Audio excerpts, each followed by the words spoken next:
Hey everyone, welcome to the webinar today. We are going to give it just a few more minutes before we start.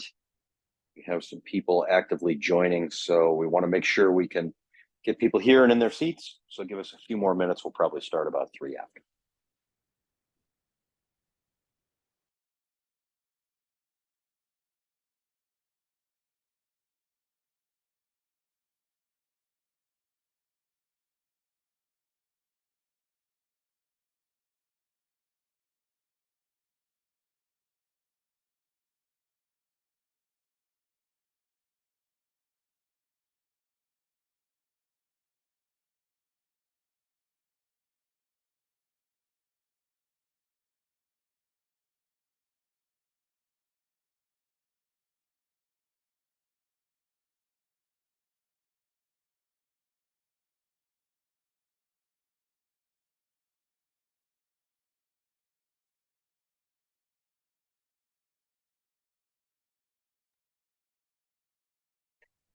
Hey everyone, just give us a few more minutes. We've got people actively joining, so we're going to let them join and get comfortable. We'll start in about 2 minutes. Thanks.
Hey everyone, welcome to today's webinar.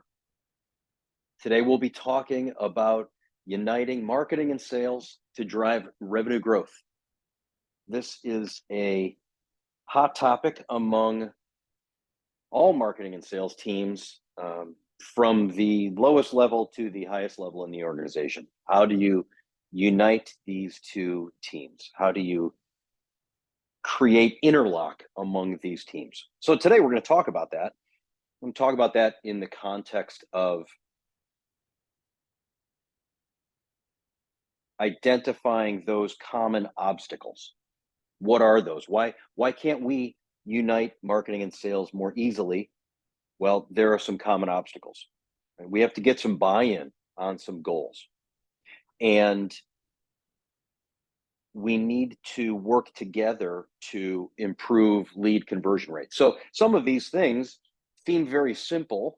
Of course, we have to improve lead conversion rates, but the piece that's not simple is exactly how do you do that? And so we'll talk a little bit about how you do that today. So exciting to come up with to have this topic today and have you all here joining us. So first, before we take it any further, I just want to talk briefly about Full Circle, just to make sure we're all on the same page about who Full Circle is, what Full Circle Insights does, right? And I think the easiest way to talk about that is that all of us on this call, whether we're sales and marketing, mostly this happens to marketing, we've had that really sweaty, unsure moment in a meeting where someone asks us, how's our marketing working? Or where are the leads in the funnel? And even the, the sort of the biggest question we always get as marketers: what is the ROI on our marketing? And at worst case, we don't know the answers. The best case is we hesitate a little bit and then we give an unsure answer, right? Which is almost as bad as not knowing the answer itself. And Full Circle Insights answers those questions, right? Full Circle Insights enables tech marketers to understand their data with confidence. Our platform is native in Salesforce, and the whole focus is to track campaigns, connect the dots to illustrate attribution, and map a sales and marketing funnel so that you know where your leads and contacts are at any given moment. That is what we focus on at Full Circle Insights. And this is who is on our panel today. Me, I'm Jason Ferrara. I'm the CEO at Full Circle Insights. I'm on the right. Gavin Griffiths is the product marketing manager at Full Circle Insights. He's on the left. Gavin, I'm assuming you're here. Hello, how are you? I'm good. Yeah, it's great to be here. All right, thanks. So that's the two of us. And we are now going to get right into it with not a whole lot of introduction about us, because we will talk more about what we do and why we love talking about this topic as we go through it. I think the most important thing as we go through this is my previous lives were as chief marketing officers for technology companies. So when I talk about uniting marketing and sales, this was an everyday occurrence for me, an everyday concern. And it really started with getting our data house in order. So what does that mean, get your data house in order? In Salesforce, there are many data types. And to get a handle on these data types as a marketer is one thing. To make sure that the sales team also understands these data types so that there's a shared language and understanding about how to use Salesforce, not only to unite the teams, but to drive demand. So Gavin, why don't you lead us through these different data types and just briefly like what they mean, to make, again, some of us on the call might understand, some of us might not, just want to have a shared language. And I think that's a great way to start. So take it away, Gavin. Just tell us a little bit about campaign member object, lead object, that sort of thing. Yeah, absolutely. So starting with the campaign member object, this data type within Salesforce is a great indication and ties directly back into marketing. This is where you're storing data points where anytime someone fills out a form, downloads white paper, attends a webinar even, this is where that data is being collected and added added to that individual person who directly interacted with that marketing asset or that campaign within Salesforce, and that's where it's storing there. So it's a great place to be able to specifically and very accurately identify where your marketing is being interacted with and where those touch points are coming in from potential clients and prospective customers, which goes directly into the next piece here around the lead object. And this is directly tied with individuals that a company is actively pursuing. It's kind of that first stepping stone of generating new business, of where someone's interacted with a marketing asset and they've been added to your CRM, so that sales can begin the process of qualifying that person and progressing them further along in the pipeline, or disqualifying them or continue to work them as time goes on. And then after qualification, we have the contact object. So when you have a lead that's been identified as someone that wants to continue the conversation and pursue more information to close that new deal, they're converted over into a contact record and added to your accounts within Salesforce. So that way you have a direct line of contact or a point person that's associated to that company or business that sales is working with on that new deal. And then of course our opportunity object, where this is where we're looking heavily over to the sales side of the business. So this is where your revenue is directly associated to the deals. It's where you're aligning your products that those customers are going to be utilizing and that you're doing business with on there to be able to identify and track that revenue here. And so with these data types, tying all this information together, because it's not by it's not by default conjoined. So we're going to talk about effectively how we merge all this together and be able to make sense of this data. So that way, marketing and sales are both in alignment on what's going through with pipeline and can more readily prepare and make really well-informed decisions. Thanks, Kevin. Yeah, the thing, the way that I would think about this as a practitioner, as a marketing practitioner, is most of the time, marketers are working in terms of the lead object. Most of the time, sales teams are working in terms of the contact object. You know, if you think about what a sales person is doing, is researching their territory or researching their accounts, and they're putting names of people into those accounts in Salesforce. Those are really contacts. And I have had this conversation, right? They're contacts in prospective accounts, which effectively means they're leads. But in Salesforce, they don't live in the leads object. They live in the contacts object. So those two pieces, the lead object and the contact object, oftentimes represent the same type of person, a person that is a prospect to the business. And then each of those types of people, whether you're a lead or a contact, can be inside a campaign, right? They've responded to some campaign.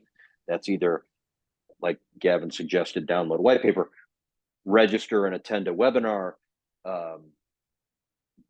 Those people get into a campaign. Contacts do the same thing, depending on what that outbound marketing cadence is with the sales team. And then obviously leads and contacts get then converted into opportunities, and you move through opportunities through the funnel.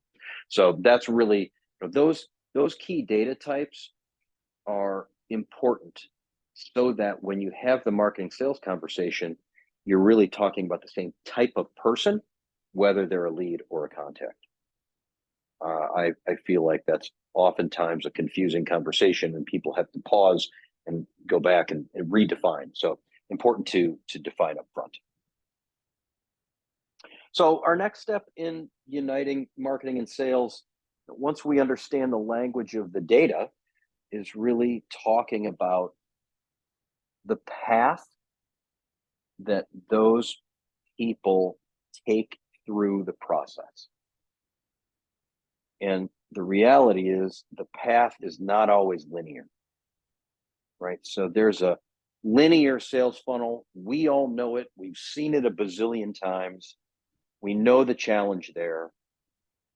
Life cycle, we've probably seen that a lot too. And it is, for some of us, a reality, for some of us more aspirational to try to really have a life cycle. Gavin, when you're working with full circle clients, like how are they dealing with this linear sales funnel, this life cycle model? And what's the conversation that you have around those topics?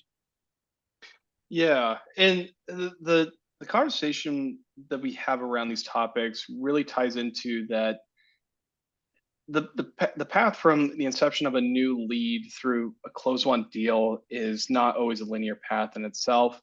And that process can be dropped and picked up and re-pursued multiple times until it reaches the end of the close won deal. And so when with this life cycle model of someone responding to a campaign and then getting qualified, when sales is working with that person, they might discover, hey, we're not at a point to make a decision right now. We need to come back and rehash this conversation in a month, and that could be due to like budget issues or whatever else is kind of going on internally. And so it effectively falls out of that life cycle and gets put into kind of a nurture sequence to make sure that we're staying on top of mind and continuing to work these people. But later on, they might respond to a new piece of marketing content, and then that life cycle gets picked back up and effectively re-MQLs. And so with how we leverage the campaign member object and how it ties into this It allows you to really identify and see historically what that customer journey looks like from beginning to end. So you can see exactly, where someone's entering into the funnel and engaging with sales and being worked through that process. And then if they do fall out, where they re-enter the funnel at a later time, and then everything they're interacting in between those stages.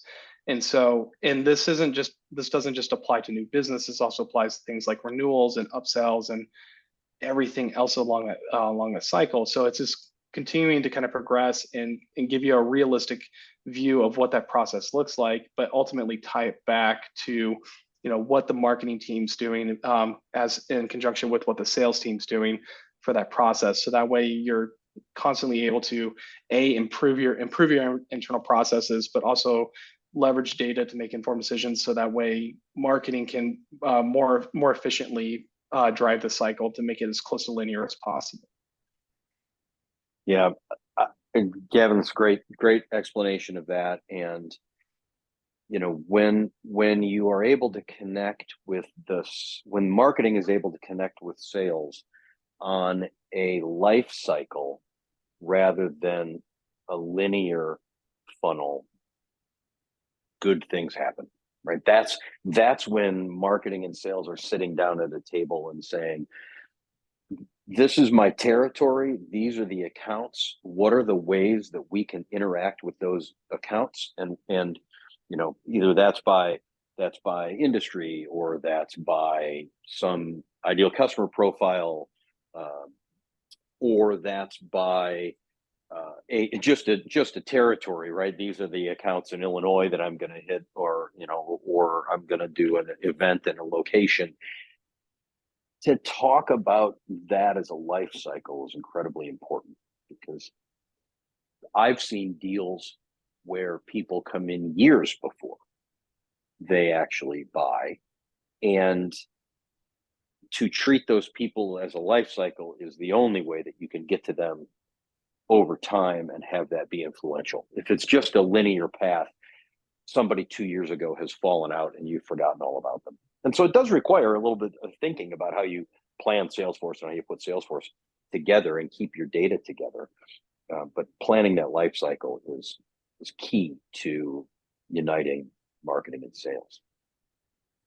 And so the next piece is understanding attribution models. And I'm going to make an assumption that everybody on this call has been a part of an attribution conversation and has passionately defended their role in the attribution process. So let's start, Kevin, by talking about the different attribution models, the different influence types, and then we can have a little conversation around why you'd have one over the other, or use one differently than the other. So, Gavin, can you give us let's just do definitions of what these attribution types are. Make sure we're all on the same page. Yeah, absolutely. So, and before I talk about defining each of these attribution types, I want to make sure that there's like how we're connecting this attribution data to ultimately to the end of the line. And what it's doing is connecting those marketing touch points, or those campaign members, directly to the opportunity. So looking at this first mentioned attribution influence type around first touch, this is where, when you have an opportunity and there's revenue associated with this, it's assigning credit to the first interaction from the customer that's associated to that opportunity, and basically what campaign brought them in as that first touch, and got them across the threshold and put them on your radar. And so that's where we're defining that first touch, is effectively what campaign are we giving credit to that was the inception of that brand new lead when it first came into the system, before the opportunity was created. The last touch is a little further down that life cycle. So last touch is where we're giving attribution credit to the last touch before that opportunity was created. So looking and saying, okay, hey, what was the last thing? What was basically our tipping point of contact from our marketing to this lead or this contact that got us to where we need to be in order to create that opportunity and take next steps and be able to move forward and with that. And that's where that last touch is looking at that for that attribution model. And then multi-touch, this is where we're looking at a variety of different campaign interactions that have come in as it relates directly to that opportunity. So this is where you're identifying based off around like marketing strategy of identifying specific things on that journey, looking at a combination of, it could be a combination of both first touch and last touch. It could be something related to like what was the MQL tipping point that got them to enter the funnel, or or like very specific key indicators of things that you're looking for that are very meaningful in relation to your marketing strategy. And so that multi-touch allows you to capture a variety of different touch points along that customer journey and apply credit to those as to what's really influencing revenue at the end of the day with new closed business. Great. Yeah, that's you said a bunch of stuff that I think is super important. So, number one, you used the word credit several times. So, I think what's important is to understand that the goals of the go-to-market process, the goals of gathering prospects, putting them into the funnel and selling them, should be shared goals. And so credit is less about marketing is getting the credit for deals, or sales is getting the credit for deals, and more about what are the pieces of our marketing process that are having the most influence. You get wrapped up in a credit conversation and you immediately get territorial and you don't unite sales and marketing. I'm sure, Gavin, you've seen that before, heard that before when talking to a client. Oh yeah, absolutely. And where we see a lot of people fill in the gaps, and like how we ourselves fill in those gaps too, is we include those sales touch points as well in that conversation. So that way, as both marketing and sales are working off of that single source of data, they're able to accurately identify exactly like what's having the most influence on these deals, or where the influence is coming from along that process. And so the way they can constantly be making improvements, and also tie that directly back to what's working best for marketing in conjunction to how they're working with sales and vice versa. And I've always used first touch models when I'm trying to crank up the demand gen engine, or use last touch models when I'm trying to understand the involvement with our sales outbounding with our lists. And it's always been challenging to build a decent multi-touch model manually, because it's just a lot of data points to put together. So yeah, Kevin, is there a time where you choose one of these models over another? I typically don't see one model getting used over the other. A lot of them are used to cross-reference each other. So where I see this really become effective in strategy, yeah, to your point of leveraging first touch on that big drive for demand gen, or leveraging last touch around there. It's very comparable because it helps tell the complete story across what's influencing your revenue at the end of the day. And so it's not so much around like using one versus the other, but using them together to tell the entire story and make and really have that full picture of everything that's going on that's ultimately driving revenue. Because one of these doesn't have no single one of these attribution models tells the complete story. Okay, great point. Right. Again, that's about uniting. Right. It's not one of these that tells the story. it's a combination of them, and that's really what unites it, because we do all know that this is complex. And so if we try to oversimplify, then that tends to uh, make it more difficult to get along, right? And so if it's all of these things, that's a great point. Thank you. All right, so then we want to talk about funnel stages, because this is really where, after understanding attribution and after understanding uh, the different models and the different data, this really begins. Funnel stages really is where we now get the tactical what's happening with this individual. And without alignment,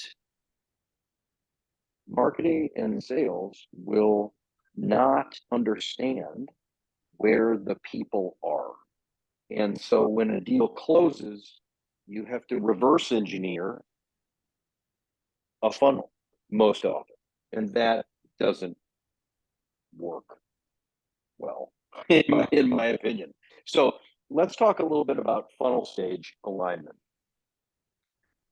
We use as at Full Circle, and in the Full Circle product set, we use what originated as the Serious Decisions waterfall, is now the Forrester waterfall. Um, in 2006, they developed this picture, this very simple picture, and it seems funny that to me that 2006 doesn't feel like all that long ago, but boy, it sure was. That this wasn't necessarily a well understood picture then, and it needed explanation. Now, I think that I'm going to make another assumption about us all on the call, that we uh, are familiar with this, right? Inquiries, you could also call that leads. Marketing qualified leads, that gets a definition from the marketing team. Sales accepted leads usually gets a definition from the sales team. Sales qualified leads, same thing, definition from the sales team. In close one, we always feel like we don't need a definition there, because we know that that company, their opportunity to close, and we won that business. So from a simplicity standpoint, and I've often been accused of oversimplifying things, I love this funnel because it is nice and clear. These are the stages. If you don't have agreement on these basic stages, you don't have agreement and alignment, period. Right? And so that type of simplified understanding is important. Marketing qualified leads. So let's think about inquiries.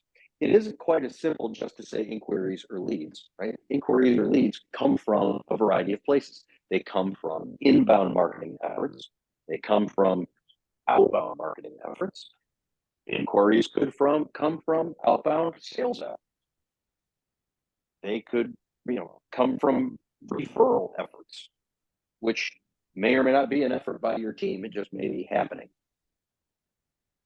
So inquiries isn't just quite as simple as one box. It can get broken into a couple of different types of inquiry. Where do they come from? Why are leads coming from these places? What are we doing to drive demand for each one of them? Inbound, outbound, referral, partner, whatever your go-to-market distribution channels are. And then marketing qualified leads does require a lot of conversation around why do we want to consider something a marketing qualified lead? How are those different than inquiries? And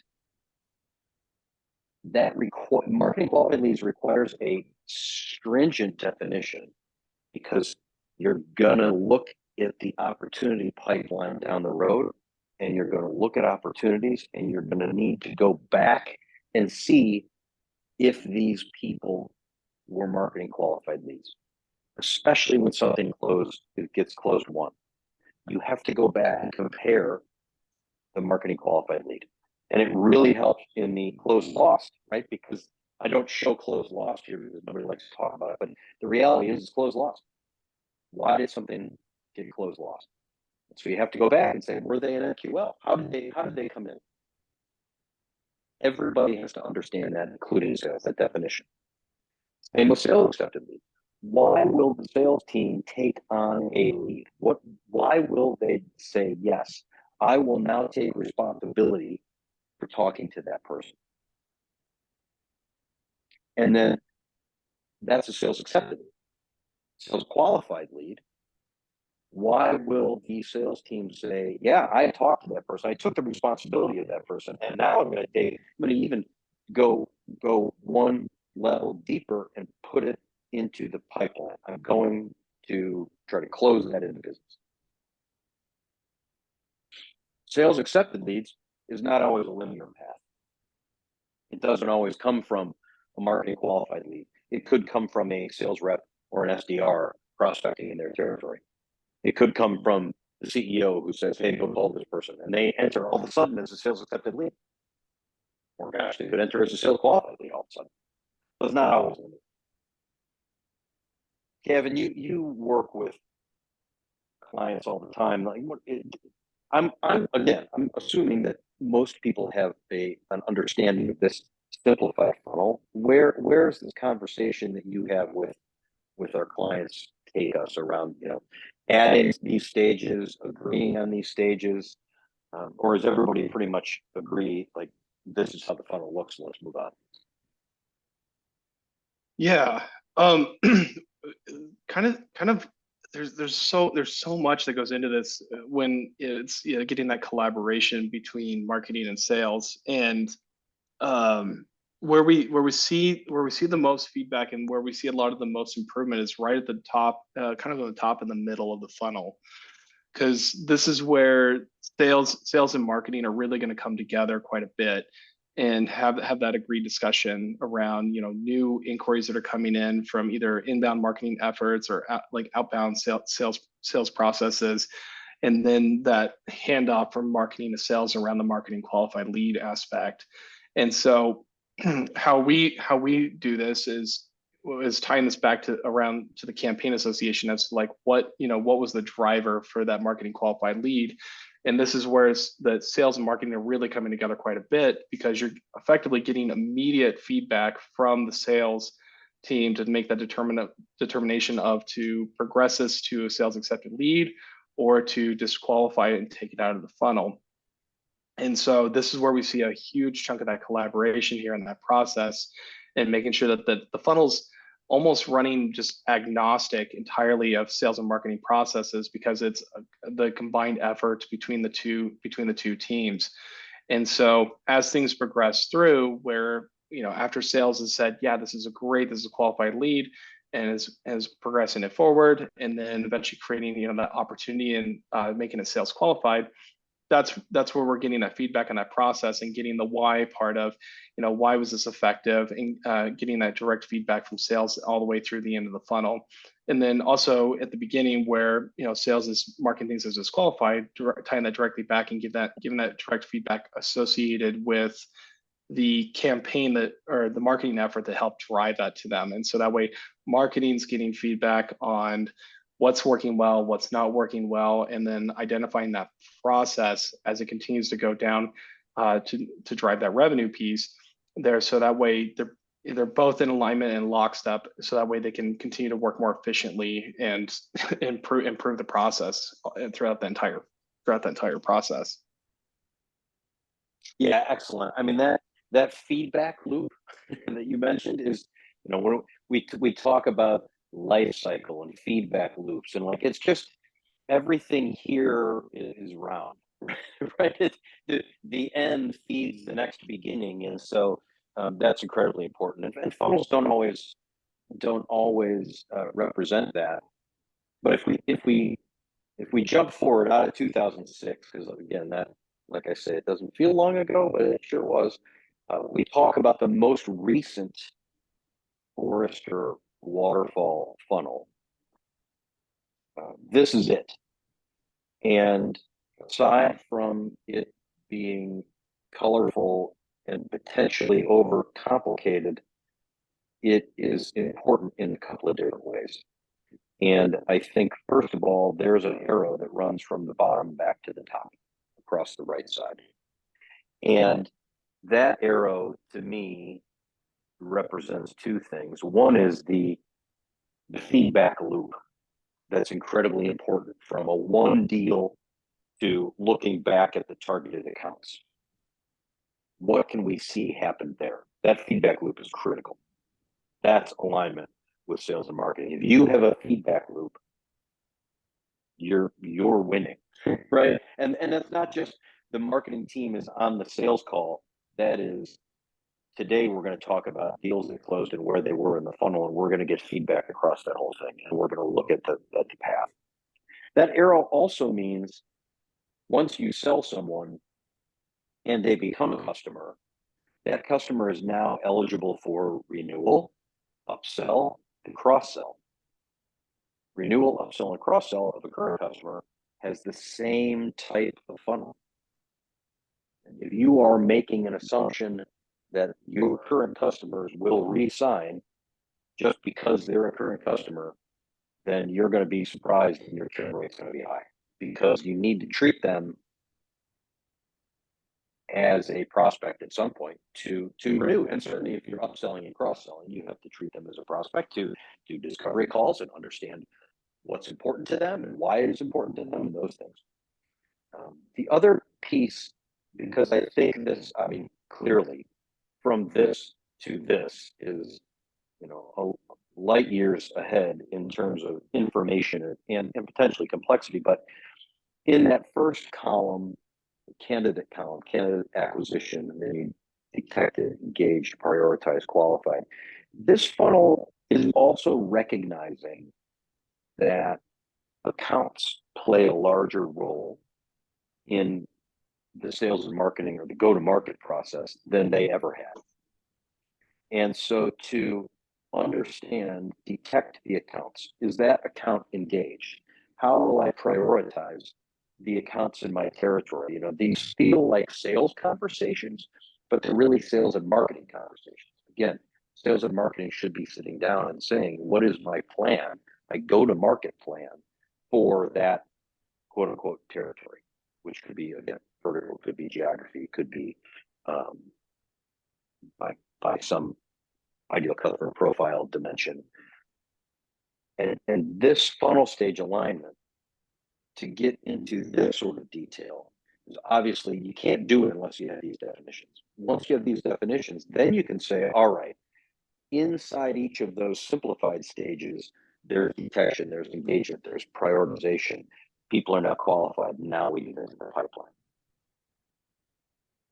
So there's a reason this is more complex. And what we didn't really talk about in this look is where it says pipeline on this. There are stages in the pipeline, and marketing and sales should be aligning on those stages in the pipeline as well. And in fact, glimpse into my day job, I just had our sales and marketing teams and my demand gen agency on a call where we talked through in detail the stages of our pipeline.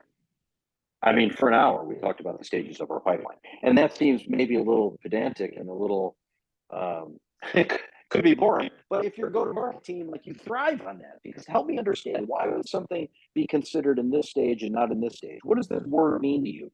Does it, when you move it to this stage, are you planning to do that thing, or is it already done, right? And so all these pieces need to gather alignment, need to gather understanding. And that's the type of feedback loop, Gavin, that you're talking about, that is so critical in understanding just how does a deal flow through the process. All right, so now we're going to talk about optimizing lead data. So we've gone through and we said, okay, well, we all understand our funnel, and we all understand the different types of data that's in Salesforce, and we all understand how we can attribute our actions to different models. And now we want to investigate and optimize lead data. This is also a sales and marketing job. It cannot be done by one team alone, because there are lots of areas of lead data represented in that column on the left. And there are lots of dimensions for that data to be in volume. How much of this is there? Is there enough of this to serve our growth plan? That conversation has to be had. What is the velocity of something from stage to stage, right? So all these need to be taken into account. I know, Gavin, you have thoughts about all these in the stages. So walk us through these pieces and your thoughts on all these pieces. Yeah, absolutely. So yeah, really tying in the collaboration between marketing and sales. So starting with that worked and unworked MQLs, one of the best things I think that we can do, kind of at that very beginning of the funnel, is making sure that the marketing qualified leads that are being generated by the marketing team are getting eyes on them, and they're getting attention from the sales team. And so being able to identify that and getting these things pushed through the funnel, so that way, you're focusing on velocity, and you're focused heavily on your pipeline volume of getting things through. What that unworked and worked and unworked MQLs really allows you to do is just make sure that things are not getting abandoned in your pipeline. I cannot tell you how many times I've worked with customers, and we pull this up, and I said, hey, look here, over the last 9 months, you have close to 8,000 MQLs that came in that nobody's touched. What's going on with these? And they just weren't aware of them. And so having that data hygiene piece in there and making sure that it's in collaboration, so that marketing's efforts aren't going to waste, but also to sales is able to immediately get that feedback back over to the marketing team as quickly as possible, and saying, yes, this is qualified, we want to continue working with these guys, let's kick these guys up the chain, versus, hey, this person that reached out's really not what we're looking for, and tying that back to the campaign to help drive that, so that way sales can continue, or marketing continue to make improvements. And drilling that down to like unworked MQLs down to the individual rep level. So, because as anything goes within Salesforce, everything has ownership. There's someone's always assigned something in front of them, and just making sure that, hey, that this person's keeping up on things that are on their desk, so that way they're continuing to move through the pipeline, and you're not leaving money on the table effectively. Because that's the worst thing ever is marketing's doing a great job in driving stuff in. If it's just getting left by the wayside, it doesn't do anybody any good. And then tying that back to that MQL disposition reason by the rep. So that feedback loop, again, that is such valuable data for marketing. So that way, if they see something come through and it's not meeting their criteria, getting that feedback immediately over to marketing, so that they can make those optimization decisions and improve the marketing to drive better quality leads, is going to be so important. And then looking through your MQL metrics and your SAL metrics and your SQL and opportunity, this is where it's not only tying into seeing how far things are progressing through your funnel and through your pipeline, but also allowing you to see like where you're currently at in your process. So if you have specific sales goals, and you know what your velocity and your conversion rates are, this is where you can effectively plan ahead for the future and say, hey, we know that 1.5% of all our MQLs that come in are going to progress to opportunities, or 40% of those MQLs are going to progress to SAL, and then 25% of those SALs progress to SQL metrics. This allows you to really effectively say, okay, based on these revenue goals, we need to drive this much in MQL volume in order to meet those within that timetable. And so those conversion rates that tie directly into the MQL metrics, SAL and SQL and opportunity, allow you to really paint a picture and plan out ahead accordingly. So that way your projections are incredibly way more accurate than they would be typically. And then also you can see with the velocity rate on what that time through pipeline looks like. So if your life cycle going through this on that MQL to opportunity and close one deal is 90 days, then, and you know what your conversion rates are, the marketing team will know exactly how much they need to drive in order to hit those revenue metrics for sales. And they have that feedback loop saying, hey, we know which campaigns are working, we know which ones are not working, and where we need to make improvements. And that's where we tie all that together. And so having those volume metrics and tying that together with your velocity and conversions is really gonna paint a picture for that. And digging into the disqualification or the loss reasons associated with this at each stage of that funnel is also going to give more information to marketing to help make improvements. So if they're noticing things like not enough information at this time once it got to the opportunity metric or anything else, that might be indications where marketing needs to start driving content at specific stages in the pipeline process to get people more information. Or it could just be it could be kind of going back to that life cycle piece of identifying, hey, they're not ready to buy right now, they don't have enough budget at this time, and being able to cycle that back and say, okay, hey, we this is what worked to get them in pipeline, let's continue to try that again and re-nurture these people to get them back in that life cycle and push them back towards closing those deals. And so all of these really tied together in that collaboration in between the marketing and sales. But the conversion rates and velocity rates and the volume are really going to give you great informed decisions to let you know exactly where you're at, where you're going, and historically where you've been along that journey. And Gavin, one thing you said that I want to touch on as well is when you collaborate on these types of on these data points, right, in those dimensions, marketing and sales get very connected on how is marketing helping to drive the sales number. The other team that we have not talked about in this entire webinar that cares about that and that will love this data is the finance team, because the finance team is building the model for growth across departments, across functions, across business units, across whatever you call it. There's someone in finance whose job it is to say marketing and sales as a go-to-market engine have to produce X amount of dollars for us to be able to grow. And when you come to the table with this information, this is the information that proves out what needs to happen and helps that conversation, right? Because otherwise, just like if marketing and sales don't align on these and make decisions in a vacuum, you never really get to the plan. A finance person will do the same thing. They'll do it in a vacuum and say, well, this is the plan. Here you go, marketing and sales. And the go-to-market teams say, I don't understand. How'd you arrive at this number? So now we're not even talking about alignment just among the go-to-market teams.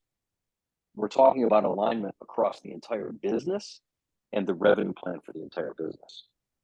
And so these seem like very specific and potentially tactical, make sure my MQLs don't get lost in Salesforce. But the bigger picture is that's how you know the growth plan for business.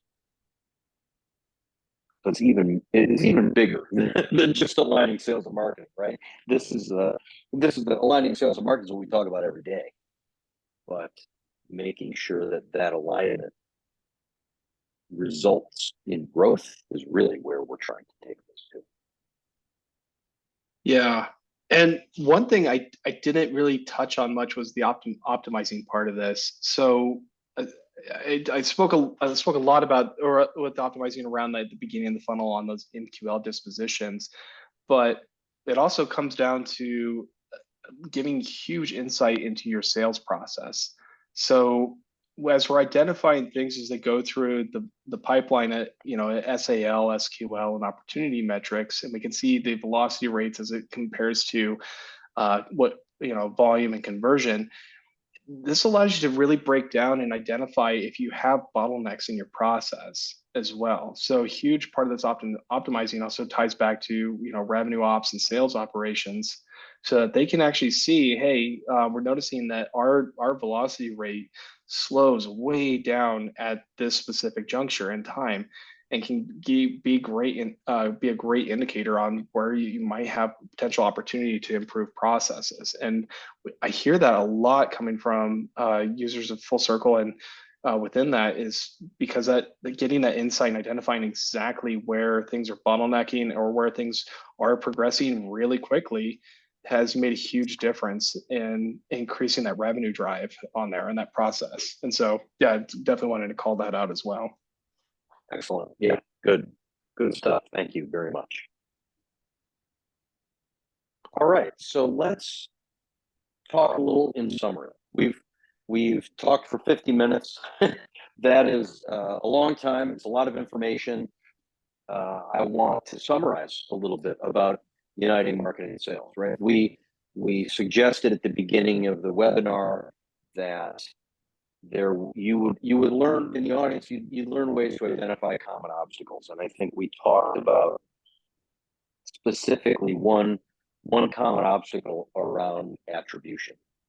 Right? If we don't understand what first touch, last touch, multi-touch attribution really is, we're working at cross purposes. This is not about who gets credit. It's about what works and what doesn't to drive deals. And so that's a common obstacle that is heard around the halls.